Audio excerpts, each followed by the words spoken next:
Hey guys, in this video we'll be covering the Chronicler title obtained from completing the Lore Seal in Destiny 2. Today is the second to last lore entry for the Truth to Power, the time-gated lore that comes from turning in an offering to the Queen's Oracle Engine every 3 weeks.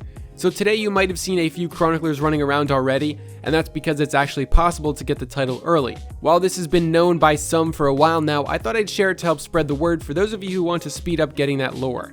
I don't think it's enjoyable to extend the lore out this far when you don't have any story or interactions going on for the past, 9 weeks? And I'm not sure what Bungie will do when what I'm assuming is the end of the curse happens. Worst case scenario, they make you wait every 3 weeks for new lore. So in case that does happen, here's how to speed up that process and get Chronicler faster. First thing you need to do is complete the Gateway Between Worlds bounty the week before the Strongest Curse week, so as late as Tuesday. And turning this bounty in gives you the offering. Take this to the Oracle Engine and about a minute before reset, turn in the offering. This will spawn the chest right in front of you, but don't collect it until after the weekly reset happens. Check your map to see if Petra's location has moved, and once that reset does happen, it will become the Strongest Curse week, and now you can get that Truth to Power lore from the old chest. But since you turned in an old offering from last week, you can just head to orbit, fly back to the Dreaming City and see Petra, grab the new week's Gateway Between World bounty and complete it to get the offering and turn that into the Oracle Engine and get another lore entry. If you have a glitched offering from forever ago like I did, the only thing you have to do is after you turn it in and get your first lore, head to orbit and come back to refresh the world. So this allows you to get 2 entries per week, cutting the time you'd have to wait to finish Chronicler in half. Don't know why Bungie decided to do it this way, but hopefully this helps. As for the rest of the lore, I'll go through and explain the easiest way to obtain them all if you haven't already. Any guides you need for the collectibles, which I'll save for the end, are in the description.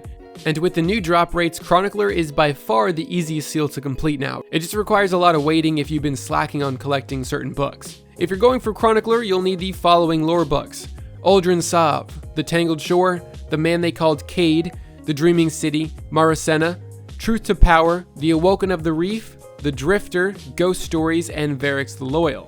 Going a little out of order here, first up, the Tangled Shore lore book. You can acquire this by completing the Forsaken campaign. You get 1 entry per campaign mission, and it should be completed by the end. Next, you'll need the Man They Called Cayde lore. These entries can be found in the crates within the Ace in the Hole mission. If you've completed the Ace of Spades exotic quest that becomes available after completing Forsaken's campaign, then these missions will occasionally pop up in the Daily Heroic Story Mission playlist. After the new update, every crate you open in that mission will guarantee a lore entry, 100%. You can also open up Planetary Chest out in the wild for a 50% chance as well. Book 3 is the Dreaming City lore. Previously an extremely obnoxious book to collect for those of you who didn't get it done in the first few weeks, it seems. Now though, you are guaranteed a lore entry from the following activities: Lost Sectors and Ascendant Challenges. Both of those guarantee a 100% drop rate, while public events and blind well completions of tiers 1 through 3 have a 50% drop rate. Truth to Power, I already discussed a bit, but I'll clear some things up briefly here. To get a lore entry as it stands right now, you need to wait for every Strongest Curse week, which is every 3 weeks.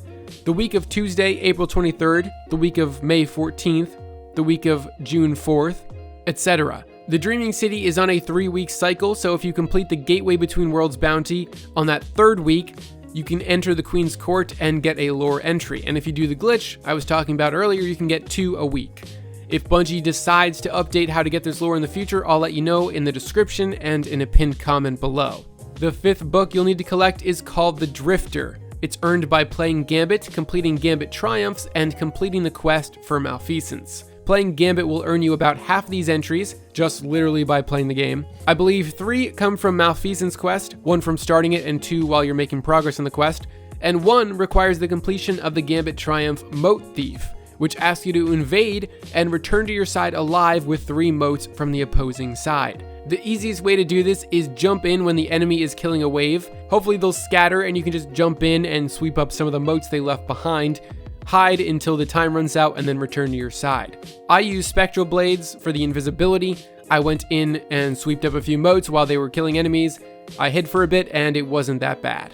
The next book is called Variks the Loyal. You can get all of these entries by completing activities and opening chests on the Tangled Shore, while that location is the flashpoint for the week. You can only get this lore when it is the flashpoint, no other week. I believe these were increased in the most recent patch. If I'm reading this right, it says public events, heroic adventures, and lost sectors all give a 50% chance for this lore.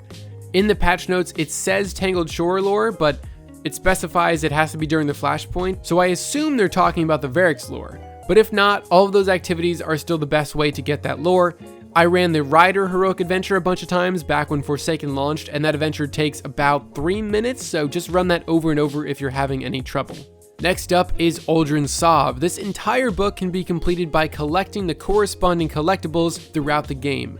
You'll want to use the guide in the description for all of these. They're very easy to get. A lot of them are just in lost sectors and in patrol, so nothing too crazy.